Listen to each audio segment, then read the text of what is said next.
Toprak Razgatlıoğlu did not choose the wrong team. He chose the wrong year.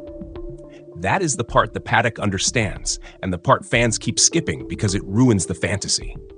A three-time World Superbike champion arrives in MotoGP, and the story is supposed to be inspirational. New challenge, new stage, new legend. But 2026 is not a stage. It is a closing door. It is the final year of an era that is already being dismantled in meetings, in CFD, in engine rooms, in tire strategy calls. Toprak is walking into the sport at the exact moment MotoGP stops caring about arrivals and starts caring about what survives the reset. Every eye is on him, and it is not admiration, it is assessment. The grid is not waiting to be impressed, it is waiting to label him, because MotoGP doesn't fear champions, it fears uncertainty, and Toprak is uncertainty with a resume. Massimo Rivola didn't need to insult Yamaha to make the point. He only had to predict their position. When he frames 2026 as tight between four manufacturers with Yamaha behind because it's a completely different bike, the message is simple. Everyone else gets to refine. Yamaha has to invent, and Toprak is joining an invention, not a weapon. That is why there is more fear than humbleness in the paddock. Fear is rational here. Not because Toprak will instantly destroy MotoGP, but because if he wins early, he shatters the comfort system. If he fails, he reinforces it. Either way, he forces clarity, and clarity is dangerous. The real conflict is not Toprak versus MotoGP. It is Toprak versus time. 2026 is the only year he gets to build references that matter before 2027 turns those references into museum pieces. New engines, new balance logic, Michelin exits, equal spec 850cc era, different grip philosophy, different racecraft incentives. The sport will rewire itself. And every adaptation Toprak makes in 2026 is adaptation to a platform that may not exist in recognizable form 12 months later. That is not motivational. That is hostile. So the question is not whether Toprak is talented enough. The real question is, how long is too long for a win before MotoGP decides he is not a threat, just a story?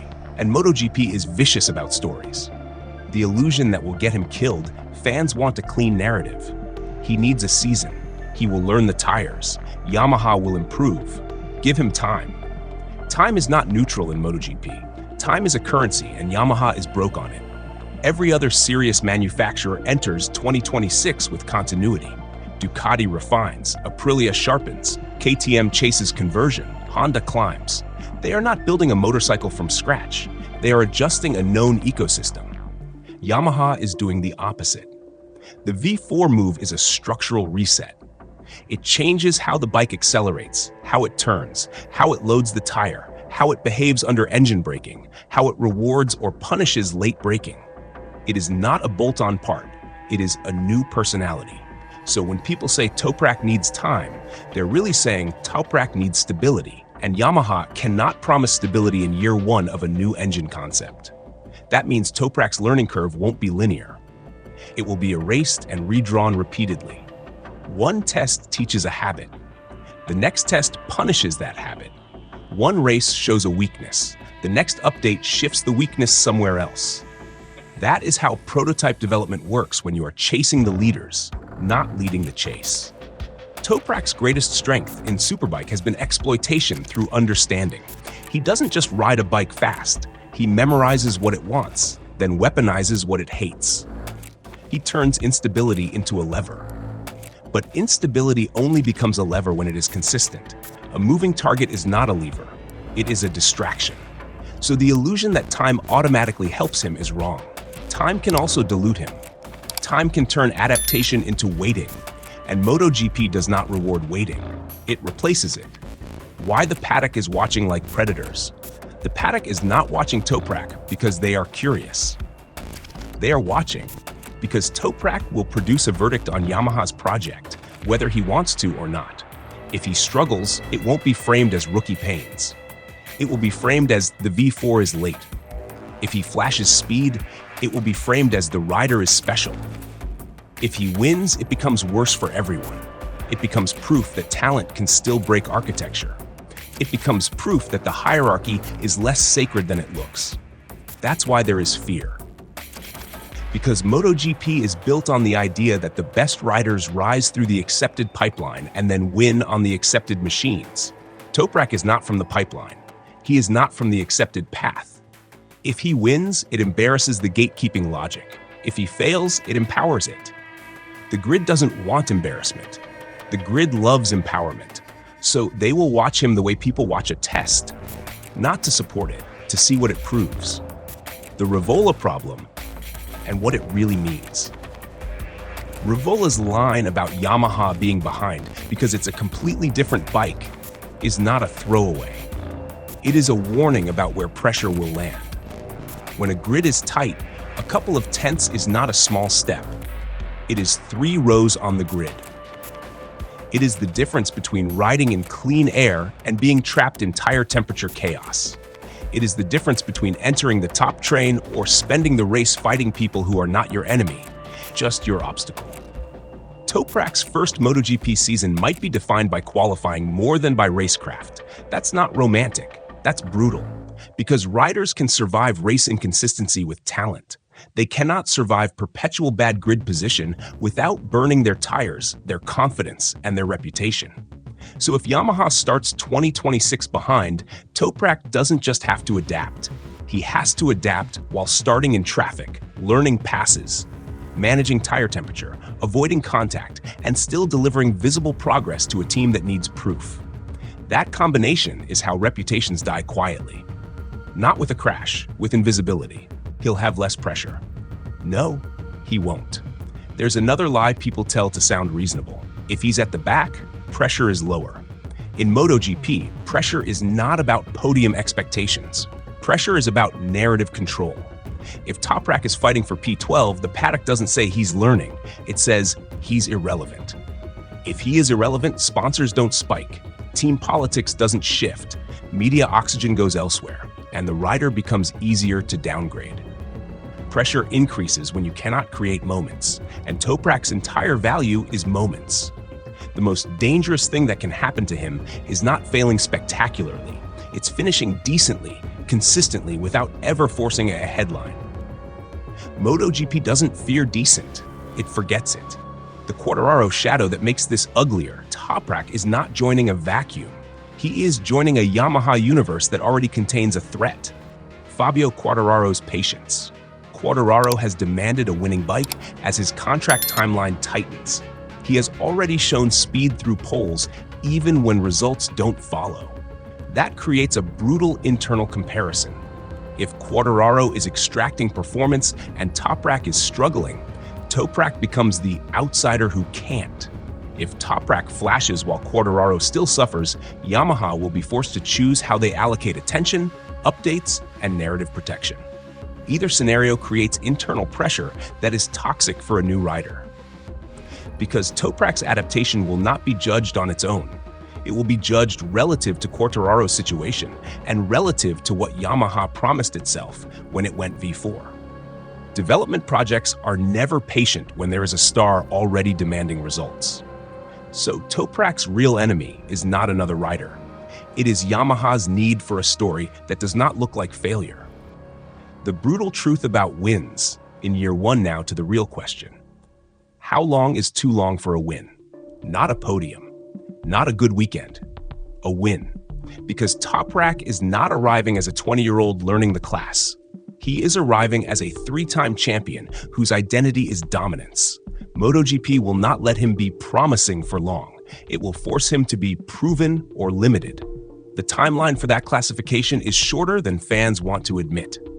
In this environment, 16 to 18 races without a win is the danger line. Here's why. By that point, half the season's political weight has already landed. Yamaha will know what the V4 can and cannot do. Quartararo's contract pressure will be louder. Development will begin to tilt toward what carries into 2027. Teams will start framing decisions around the next era's requirements, not this era's problems. And once a factory starts thinking in 2027 terms, 2026 becomes a test year. Test years do not protect reputations, they consume them. So Toprak needs at least one undeniable moment before the grid mentally moves on. One win does more than points. It locks a category, threat. Without a win, he stays in the category. MotoGP destroys quietly. Interesting, but is the graveyard. Why 2027 doesn't save him, it convicts him. Some fans will say, it's fine, 2027 resets, he'll shine then. That's naive. Resets reward riders who already have MotoGP proof. Resets do not grant proof, they demand it. If Toprak enters 2027 without a MotoGP win, the reset becomes a weapon against him. Because the excuses change. In 2026, people can say, new engine, new bike, adaptation year. In 2027, the sport says, everyone reset, everyone equal, no excuses. If he still hasn't won, the verdict becomes brutal. If he was truly special, why didn't he force one? That is the cruelty of a reset. It doesn't offer patience, it removes it. Toprak is fighting 3 battles at once. First, the bike. A Yamaha V4 that will be behind, at least early, and that will evolve in a way that disrupts consistency. Second, the perception. The moment he enters MotoGP, his superbike dominance stops being a credential and becomes a measuring stick used against him. Third, the calendar. Every weekend that passes is not just another race. It is another step toward 2027, toward obsolescence of his 2026 learning, toward the moment teams stop caring about short-term fixes and start building the new era. This is why give him time is not kindness. It is a trap, because time may not be on his side. What a win would actually do if Toprak wins in 2026, the impact is immediate and violent. It proves that Yamaha's V4 can win races before the era ends. That alone shifts internal belief. It reduces panic. It protects Quartararo's narrative. It validates the project. It also proves that Toprak is not just a spectacle rider. He is a MotoGP problem. And once you are a problem in MotoGP, you receive something priceless: seriousness. Engineers listen differently. Team principals protect differently. Rivals plan differently. You stop being the superbike guy. You become the rider we have to account for. That is why the paddock watches him with fear, because a Toprak win is not a cute story. It is a destabilizer. Toprak doesn't win, the story does not stay neutral, it degrades. First it becomes, he's learning. Then it becomes, he's struggling. Then it becomes, the bike is not ready. Then it becomes, he might not be built for this. Then, quietly, it becomes, we have other options. MotoGP does not announce the downgrade, it just treats you differently. Fewer cameras, fewer questions, less internal patience, less future planning around you. More we'll see. And we'll see is not hope. It is delay before replacement. The Pramac detail people pretend doesn't matter. Toprak is not walking into the factory garage with the full weight of Yamaha's identity wrapped around him. He is walking into Pramac, the satellite shop that will carry the first real battlefield miles of this V4 project. That sounds like less pressure until you remember what satellite life means in MotoGP. You are expected to deliver data, not demands. You do not get to stall development because you want comfort. You are there to race what exists, report what breaks, and keep moving. So if the bike is lagging, Toprak doesn't get to hide behind factory priorities. He becomes the public face of the experiment. If he fights for lower points, that doesn't read as patience. It reads as proof that Yamaha's leap was too late. And the sport will not separate the rider from the machine. It never does for long. Why this year is the only year that matters. Toprak's tragedy is that 2026 is both too early and too late. Too early because Yamaha's V4 will likely be lagging while it learns its own identity. Too late because 2027 erases the value of deep 2026 understanding. So 2026 becomes the only year that matters, not because it's his debut, but because it's the only year where a single win can lock his status before the reset. If he waits for the bike to mature, the era ends. If he pushes too hard for results on a bike still evolving, he risks crashes, injuries, and narrative damage. This is why the paddock feels fear. Toprak's situation forces extremes, and extremes create chaos. The final question. Without comfort, so how long is too long? Too long is the moment MotoGP stops expecting him to win. Because expectations are not pressure, expectations are oxygen. Once the grid stops expecting Toprak to win, every result becomes a confirmation of mediocrity, not a step toward greatness. That is the line he cannot cross. And in a tight 2026, with Yamaha behind early, with Quartararo's demands hanging overhead, with 2027 approaching like a guillotine, that line arrives fast. Toprak does not need a perfect season. He needs a single, brutal, undeniable win before the sport reboots and rewrites the world. Because if he enters the reset era without proof, MotoGP will not treat him as a champion who hasn't arrived yet. It will treat him as a champion who arrived and didn't change anything. And that is the one verdict Toprak cannot afford.